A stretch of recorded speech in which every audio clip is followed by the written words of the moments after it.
Olá, amigos do canal de Olhos Bem Abertos, mais uma vez estamos juntos. Aqui, né, nós estamos naquele momento em que Moisés, quando ele desce do morro, porque o Senhor falou para ele desce, porque o povo lá embaixo está fez uma estátua, uma imagem e está adorando outro Deus.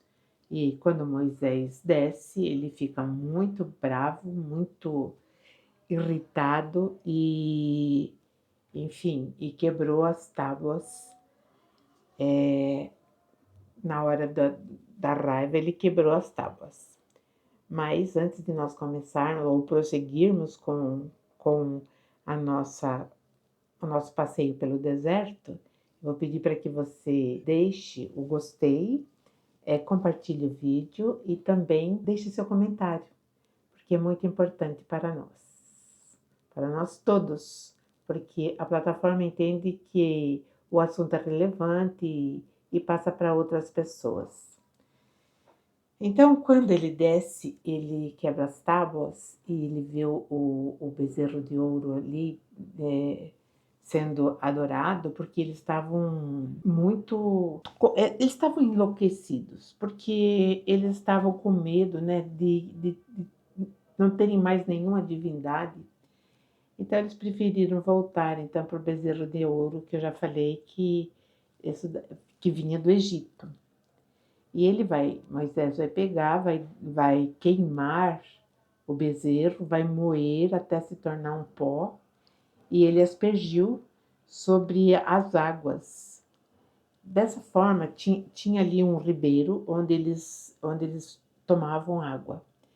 E quando ele faz a aspersão desse ouro, o ouro ele cai na água e aí o consumo da água passa a ser consumido, não só ingerido, como na comida, enfim.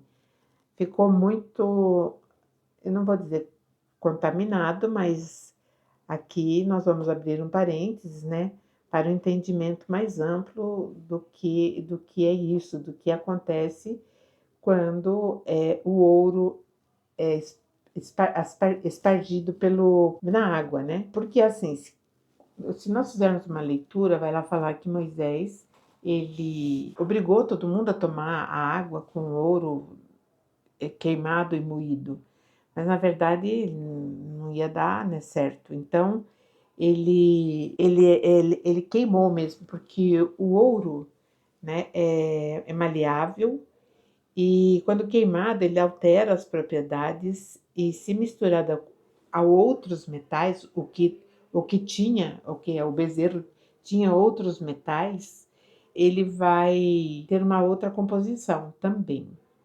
E no caso, né, o bezerro de ouro, para ele ter a forma, para ele ser formatado, ele tinha que ser misturado com prata e bronze, senão cobre, não é bronze, é cobre. Então não daria liga se não tivesse essa mistura com esses outros metais. Na antiguidade, né, o ouro não passava pelos processos modernos como nós temos agora. E ele tinha ainda, além, né, ele tinha altas concentrações de chumbo e de níquel. O ouro puro, o ouro, quer dizer, mole, sem a mistura dos metais, ele é usado até em gastronomia, ele não faz mal ao corpo humano, mas ele, com essas misturas, prata, níquel, cobre, ele vai trazer malefícios, sim. O ouro puro, sem metais, como eu falei, não tem liga, e Moisés, então, ele sabia disso. Então, quando ele faz essa aspersão, né, pela água, ele sabia que ia ter consequência. Ele não distribuiu, então, mais de 2 milhões de copinhos d'água. Isso veio através mesmo do uso da água. Quando esse povo consumiu, né, essa mistura, o resultado era assim, era vômito, era diarreia, era problema gástrico, né, de uma forma geral. Então, eles ficaram mesmo, né, com a irritação na mucosa do estômago, cólicas abdominais muito fortes e diarreias. Além de todos esses metais na água que vão provocar lesões hepáticas graves e também provocar uma até paralisação renal, né, dos rins. Então a água também não ficou com sabor muito bom, ficou com gosto metálico amargo, porque os metais ali tinham oxidação e então foi um processo muito grande, mas o que mais incomodou Moisés, na verdade, além do bezerro, eles estavam dançando em volta do bezerro nus, né? E aí Moisés, ele fica assim muito impactado com aquela cena. E acho que ele sentiu vontade mesmo de largar tudo ali e voltar para Midian. Qualquer lugar seria melhor do que ali, né? Essa Arão, que não deveria ter permitido isso, ele permitiu essa prática porque isso também estava ligado às práticas, aos rituais de danças e orgias na adoração de determinados deuses. E é lógico que isso virou, no povo da região, ficou ali, do Egito, ficou, né, pensando, né, eles realmente fizeram favor de sair daqui, porque eles foram, vamos dizer assim, sofreram zombarias dos povos que estavam ali, né, na circunvizinhança. E Moisés, então, ele grita para esse povo que eles eram infiéis ao Senhor de Israel, mas aqueles que fossem fiéis, que se unissem a ele. E os levitas que se aproximaram e eles não participaram dessa festa, mesmo porque eles estavam cuidando sempre das coisas do tabernáculo, que mais tarde vai ser o templo. Então eles não estavam nessa festa.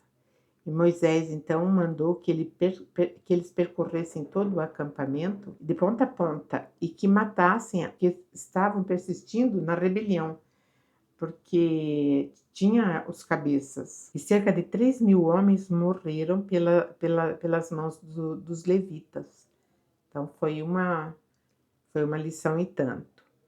Depois que tudo ficou estabilizado, Moisés justificou o que aconteceu. Então ele chama o povo e diz: vocês violaram a aliança com o Senhor de Israel, mas vou até o Senhor fazer a reconciliação de todos. Então ele promete que ele ia voltar e fazer novamente a reconciliação. E novamente ele subiu. E quando ele sobe, ele conversa então com o Senhor e diz: o povo cometeu uma grande afronta ao Senhor. E eu peço que os poupe, ou que o poupe o povo, né? E se não o poupar, eu peço que risque-me do livro que tem escrito. Então todos ali tinham o seu nome inserido num livro que o Senhor de Israel levava com ele. Aí o Senhor, né, fala assim, responde para ele: vai e conduz esse povo para onde eu tenho dito, ou seja, para Canaã. Mas aquele que cometer alguma coisa contra as minhas leis será arriscado do meu livro. E eis que o meu mensageiro irá diante de vocês, mas no dia em que eu os visitar, eu ainda os punirei. Então, não estava completamente perdoado. Ia ter uma consequência isso daí. E uma coisa que eu achei bem interessante aqui é que Moisés, ele intercede pelo povo, lembrando que ele não era hebreu, ele era um egípcio, e ele tinha ali uma necessidade de concluir aquela fase com aquela missão, mesmo porque ele tinha essa veia, né, militar, então ele queria realmente. E outra, já tinha saído do Egito numa dificuldade muito grande, atravessado uma parte do deserto, então ele intercedeu pelo povo. E aqui outra coisa que eu achei bem interessante é que mais outra vez, quando saiu do Egito, era um condutor, que eles chamam de senhor, e que erroneamente é grafado como se fosse o Criador, né, dito Deus. Depois, quando a primeira confusão que eles pararam, que eles ficaram indignados porque não tinham água, porque não tinham o que comer, não tinham carne. Então, esse que estava conduzindo primeiro, ele ficou muito bravo e ele falou: eu não vou mais acompanhar você, mas vou deixar outro mensageiro. E a esse vocês obedeçam direitinho, porque ele é muito bravo. Ele não suporta revoltas ou indisciplina. Então já estava no segundo. E aqui agora vai para o terceiro, porque ele fala: agora eis que manda o mensageiro que irá conduzi-los, né? Mas eu volto, porque eu ainda os punirei. Então, Moisés, ele agora sob uma nova liderança do mensageiro do Senhor, né? Tava, seguia. Esse parece que a intenção ali era que ele fosse até Canaã, conduzindo o povo, né? Aí, então, e o Senhor ainda remata falando: eu não irei com vocês, porque o povo é teimoso e eu poderia destruí-lo no caminho. Então, é aquele, o segundo ainda que estava ali. E o povo, então, ele fica muito desesperado, porque Moisés falava: olha, ele já foi embora, ele não quer mais ficar com a gente, senão ele vai matar. Vocês viram que ele já matou ali 3.000, então ele não vai poupar ninguém.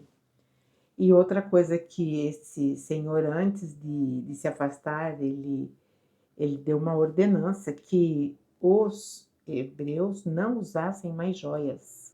Assim que eles saíssem do Sinai, eles não poderiam mais usar joias nenhuma.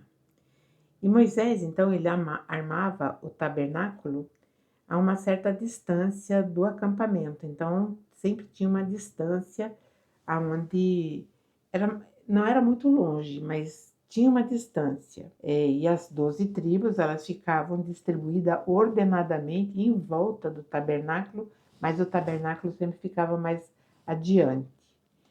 E quem quisesse falar com o Senhor poderia ir até lá, mas somente Moisés podia entrar, né, na tenda, no tabernáculo, e as pessoas ficavam aguardando lá do outro lado, do lado de fora. E quando Moisés entrava no tabernáculo, uma coluna de nuvem descia e cobria toda a entrada. E é dali que Moisés recebia as orientações, as ordens e passava para o povo. Então, esse mensageiro, quando chegava a nuvem, que cobria ali uma coluna, era quando eles iam receber uma mensagem daquele mensageiro. E todos, quando a nuvem chegava, todos aqueles que estavam ali, eles faziam reverência de joelhos para a nuvem, porque eles sabiam que ali estava o Senhor. E aqui existe uma ruptura dentro desse capítulo, que é o 33, que eu acho bem interessante abrir aqui, porque se vocês forem ler o capítulo do Êxodo 33, seja na tradução do Ferreira de Almeida, seja em outras traduções da versão católica, está escrito, né, que ninguém poderá ver a face do Senhor. Então, e Moisés, e aí no versículo 11 do 33, está escrito que o Senhor falava com Moisés face a face, como alguém que conversa com um amigo. E aqui, então, a gente vai ver que realmente Moisés, ele era integrado à equipe, ele era integrado ali com aquele mensageiro, mas ele conversava face a face. Só que, né, as pessoas acham, e até a afirmativa que dizem é que era uma teofania, ou seja, era uma manifestação divina que acontecia. Mas não era, nós sabemos que isso tem nome, se chama tecnologia. E aí, no versículo 20, ele diz para Moisés: você não pode ver a minha face, porque homem nenhum que ver ou que vir a minha face continuará vivo. Então, logo depois que ele falava face a face, fala que não podia ver a face. A lógica, né? A razão mostra que Moisés se comunica ou se comunicava com os colonizadores. E quando vinha essa nuvem, também havia, quando não tinha a manifestação daquele mensageiro, eram aparelhos de transmissão. E é assim que ele trazia as respostas daquilo que estava afligindo o povo. No versículo 18 do 33, Moisés, então, ele vai rogar ao Senhor que lhe mostrasse a sua glória. Quando ele fala sua glória, é diferente de falar face a face. A sua glória, na verdade, era todo o mecanismo da comunicação. E ele pede, então, para ver essa glória. E em outros versículos do Antigo Testamento, está assim, que Davi via a glória do Senhor, Moisés via a glória do Senhor, tantos outros profetas também. Então,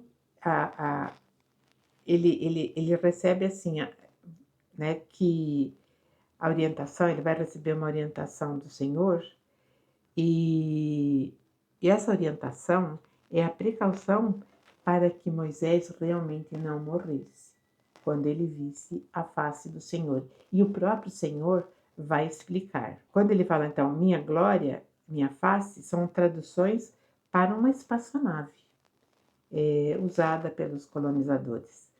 Isso é tão comum, porque nas pinturas antigas sempre tem algo voando assim, né? Inclusive, se não me falha a memória, é uma pintura do século XII que é representado Jesus, se não me falha a memória, e também a nave passando atrás, está no Vaticano. Então, o que o Senhor vai recomendar para Moisés, ele vai dizer assim: há um lugar aqui perto onde há uma rocha. Eu colocarei você na fenda da rocha e o cobrirei com a minha mão. Na verdade, essa mão não era uma mão, era uma proteção, até que eu passe. Depois você me verá pelas costas, porém você não verá o meu rosto, ou seja, a minha frente. Porque lá na frente, lá antes, ali no 11, estava falando que eles falavam face a face, como se fala com um amigo. Então, aqui, nesse 21, o rosto significa a frente, ou seja, ele não podia ficar de frente olhando a nave, porque ele sofreria alguns danos, ou até a morte. E toda vez que Moisés entrava no tabernáculo, Josué, que era o seu auxiliar, entrava e ficava lá dentro, assim como ele também ficava no Sinai. Então Josué estava sendo preparado também para exercer uma liderança. E aí eu fiz aqui um resumo, né, desse 33, capítulo 33 e 34, que, né, não, a ordem cronológica dos fatos, ali elas estão meio oscilantes. Então, vamos ver, colocando numa cronologia correta. Primeiro, Moisés ele vai entrar no tabernáculo com Josué. Depois, a coluna de nuvem chega e toma conta. Depois, o terceiro, Moisés entrou num veículo oculto, depois dessa coluna que cobriu todo o tabernáculo. E devia ter um veículo oculto, porque Moisés ele sai dali, né? Na sequência da leitura, a gente vai ver que ele vai a outro lugar. Nesse outro lugar que ele foi, novamente, ele já tinha recebido anteriormente, antes dele subir, né, para o pico, já tinha sido mandado que ele levasse 2 tábuas, que o Senhor ia escrever novamente nessas tábuas, ou seja, quando ele pega as tábuas, não é Moisés que escreve, elas já vêm grafadas de lá. E essas pedras então, estavam grafadas já com as leis que estavam contidas na primeira ou nas primeiras que foram quebradas. Depois disso, ou antes disso, né? Porque Moisés, então, ele é levado novamente para o Sinai e foi mandado ir sozinho. Então, o Josué ficou no tabernáculo e ele foi sozinho dar esse passeio, né, dentro da glória do Senhor. E é por isso que ele pede para ver a glória do Senhor. Porque quando ele entra, ele não tem ele não visualiza o formato, tem muita fumaça em volta. E aí, quando Moisés sai daquela nave, ele faz uma aclamação. Aí ele fala: Senhor, Senhor Deus, compassivo.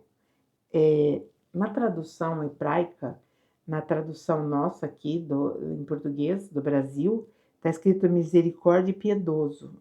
Não é. É Senhor compassivo. E isso, em hebraico, significa amor profundo e visceral, que é Hashamim, é a palavra.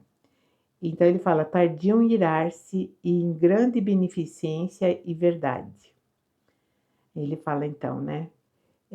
Que guarda a beneficência em milhares, que perdoa as transgressões ou perversidades, que também é chamada de iniquidade, dos ancestrais, que não tem o culpado por inocente, porque justiça ele é justo, não, dos ancestrais. Então, ele não tinha por inocente, que não tem o culpado por inocente, e visita os transgressores até a terceira ou quarta geração.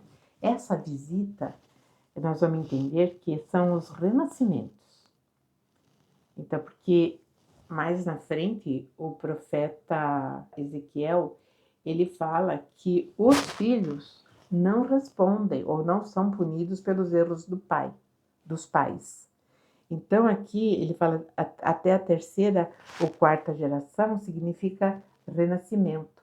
Lembrando, né, que cada renascimento é a oportunidade que nós temos de acertar o passo, porque não tem como dali para frente, porque quando ele perdoa ali, ele fala, eu não vou destruir esse povo, ele não estava falando que ele